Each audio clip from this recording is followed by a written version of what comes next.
Salut à tous. Soyez la bienvenue sur la chaîne. Je vous espère très bien portant. Ici ça va. Les amis, on va faire le pronostic quintet de ce vendredi. Chers amis parieurs, direction Vincennes, ce vendredi 16 février 2024 pour le tiercé écarté quintet plus. Dans cette épreuve, le prix de Château-Renard devront s'affronter par temps. La course sera disputée sur 2700 mètres, et dotée de 75 000 €. C'est la Réunion 1, course 8. Départ prévu 20h15. Les amis mes favoris du quintet de ce vendredi. Pour vous guider de plus dans vos choix, les avis des entraîneurs et jockeys sont résumés ici pour vous. Bon visionnage. Ma base solide du quintet. Numéro 15. On écoute Charles-Marcel Bruno. Hannibal Tuileries, 15, m'a encore impressionné dernièrement car il avait beaucoup de terrain à refaire dans la ligne droite mais il a réussi à venir s'imposer. Il a eu le temps de bien récupérer et l'engagement est idéal. Après 4 succès durant le meeting et un accessite, alors qu'il effectuait une rentrée ferrée, c'est difficile de lui trouver un point négatif. Il est en mesure de confirmer. Mon coup de cœur. Numéro 10. Hervego, 10, compte 2 victoires et 2 accessites, derrière Hannibal Tuileries, en autant de tentatives durant ce meeting. Troisième de l'épreuve de référence, il retrouve des conditions de course favorables sur un parcours qu'il apprécie. Il affiche 100% de réussite dans les 3 premiers, que ce soit pieds nus à Vincennes, 3 sur 3, ou dans les quintets, 4 sur 4. Sa place est donc sur le podium. Ma dernière minute du quintet. Numéro 16. On écoute Thomas Chalon. Eureka Vry, 16, découvre un engagement idéal au plafond des gains. On affronte les 7 ans qu'on avait pu éviter jusqu'à maintenant cet hiver, dont Hervego et surtout Hannibal Tuileries qui sont sans doute meilleurs. Il va se présenter en pleine possession de ses moyens. Les circonstances de course feront la différence. Je crains les snipers. Courir à un mois lui convient bien. Il a sa place à l'arrivée, le bon tuyau du quintet. Numéro 14. On écoute Cyril Chenu. Gold RP, 14, a réalisé une bonne valeur le 14 février en terminant à l'arrivée. Il était un peu bas en globule et on a remis tout cela parfait pour cette fois. Il est capable de faire mieux ici. Je crains en priorité les 7 ans. Il est meilleur quand il peut venir sur les autres même s'il s'est allé de l'avant de temps en temps. Ici, il devrait avoir sa place à l'arrivée. Mes secondes chances du quintet. Nous donnons confiance au numéro 11. Gaucho GL, 11. Avait la possibilité de disputer une course fermée à Cagnes la veille mais son entourage a opté pour Vincennes. Il y avait gagné en amateur voilà quelques mois déjà.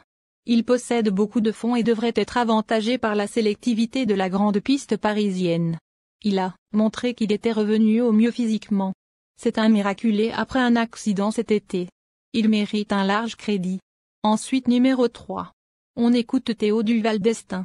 Selected News, 3. A terminé à sa place à Cagnes alors qu'il rendait la distance. Le chrono était très bon. Depuis, il n'avait pas d'engagement favorable et a été éliminé. Il s'est entretenu et va se présenter prêt ici. Il affronte tout de même une opposition solide avec Hannibal Tuileries en priorité. Néanmoins, il est compétitif pour une place à ce niveau. Ensuite numéro 8. On écoute Franck Leblanc. Ginkgo Télois, 8, a encore bien tenu sa partie dernièrement, dans une épreuve semblable, en prenant la 4e place tout près. Dans la foulée, il découvre de conditions de course et une opposition quasiment similaire. Il ne déçoit jamais à ce niveau et a encore sa place dans les 5 premiers. Enfin numéro 9. On écoute Dominique Lequeneux. Sarah Djeburn, 9, n'a pas démérité dernièrement dans le prix Jean-René Goujon. Il me paraît en bonne forme mais il n'a jamais réussi à se mettre en évidence lors des départs voltés sur les parcours de tenue de Vincennes. Ce n'est pas une question de distance mais plutôt de mise en jambes. S'il ne perd pas trop de terrain dans les premiers mètres, il peut accrocher une place.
Bye.